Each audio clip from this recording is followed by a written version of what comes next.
अस्सलाम वालेकुम dear students. Integral equations का बेसिक्स आप पढ़ चुके हैं। आज जो मैं आपको लेक्चर देना चाह रहा हूँ वो है आपके पास सॉल्यूशन ऑफ इंटीग्रल इक्वेशंस। और जो मेथड आपका मेथड नंबर 1 जो है वो है solution of integral equations by converting integral equation into the differential equation. हम सॉल्व कर रहे हैं u of x equal to x plus integral from 0 to x t minus x u of t d t. ये आपके पास पहली बात है कि ये आपके पास इनहोमोजीनियस इंटीग्रल इक्वेशंस हैं, एक्स की प्रेजेंस बता रही है।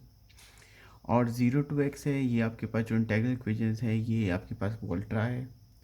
यू ऑफ टी की जो प्रेजेंस है वो आउटसाइड ऑफ इंटीग्रल भी है, तो ये आपके पास सेकंड काइंड की वोल्ट्रा इंटीग्रल इक्वेशंस हैं जो कि नॉन होमोजीनियस है।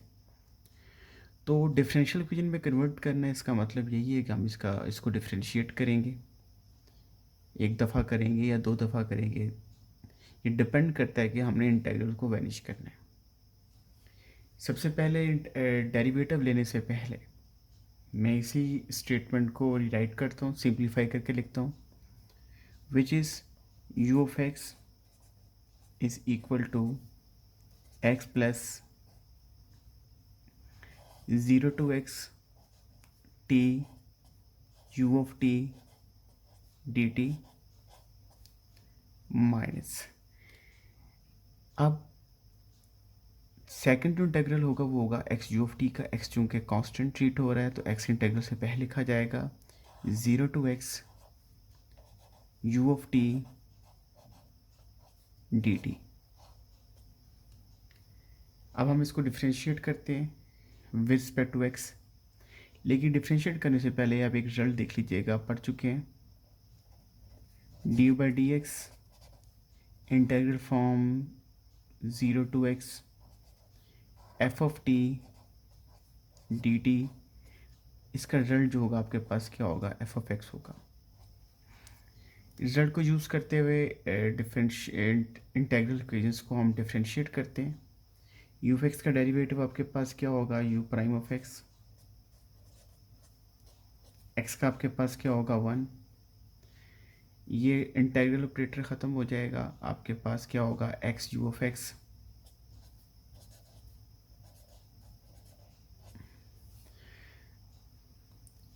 अब लास्ट इंटीग्रल देखें, ये दो फंक्शंस हैं, एक्स और दूसरा इंटीग्रल।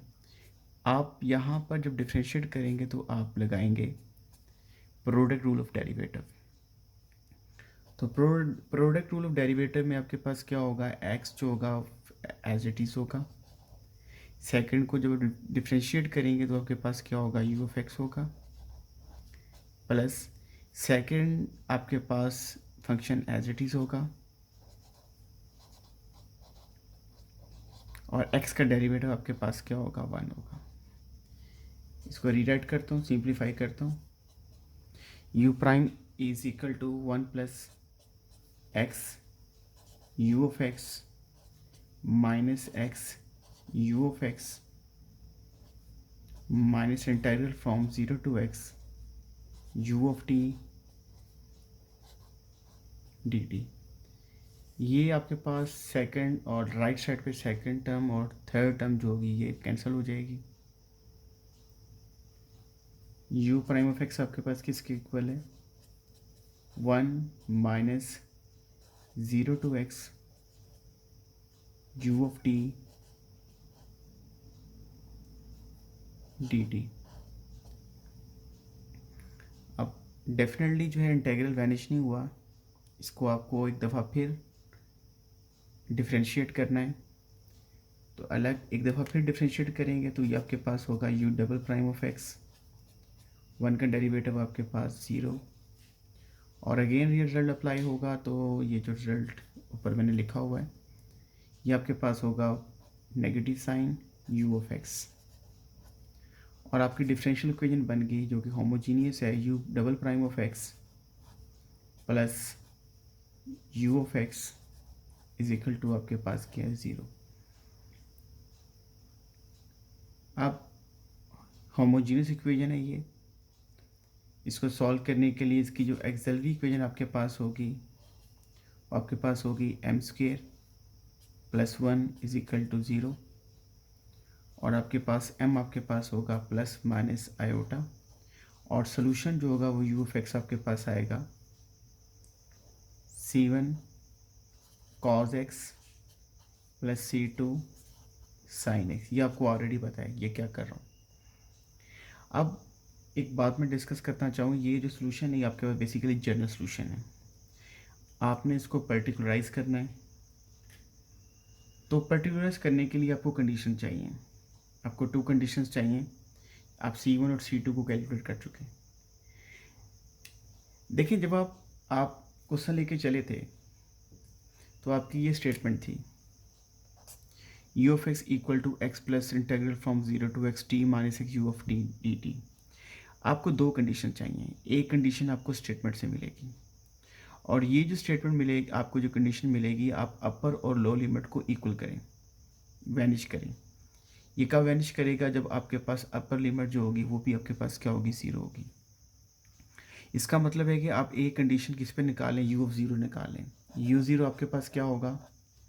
u(0) ये आपके पास 0 होगा, 0 to 0 ये भी आपके पास 0 होगा, तो u(0) आपके पास किसके इक्वल है? 0।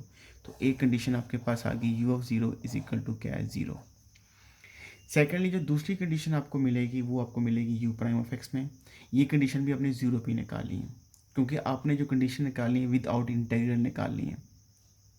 तो u'(0) आपके पास क्या होगा? यहाँ पे u'(0) आपके पास होगा 0 to 0, ये तो 0 हो जाएगा, आपके पास क्या होगा? 1। तो दूसरी कंडीशन आपके पास क्या होगी? u'(0) = आपके पास क्या होगा? 1 होगा। अब 2 कंडीशन को इस्तेमाल करते हुए आपने ये सोल्यूशन आपने निकाला है, इसको आपने क्या करना है? पर्टिकुलराइज करना है। तो पहली कंडीशन 0 के ऊपर है, तो u(0) आपके पास जब ये लगाएंगे u(0) = 0, इस कंडीशन से क्या मिलेगा? u(0) की जगह पे 0 आ जाएगा, sin 0 0 है, और cos 0 1, आपके पास क्या होगा? c1 आपके पास 0 आ जाएगा। और दूसरी कंडीशन के लिए पहले आप डेरिवेटिव ले लें। u'(x) आपके पास क्या है?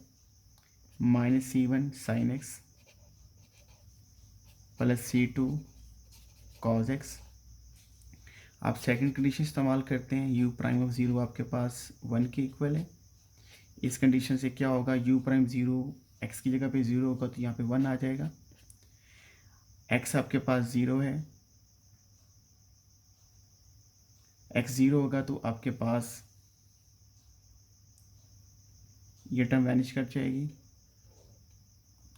और x 0 है, cos 0 1 होगा, यहाँ पे आपके पास क्या आ जाएगा? c2, और यहाँ से आपको c2 आपके पास क्या मिलेगा? 1 मिलेगा।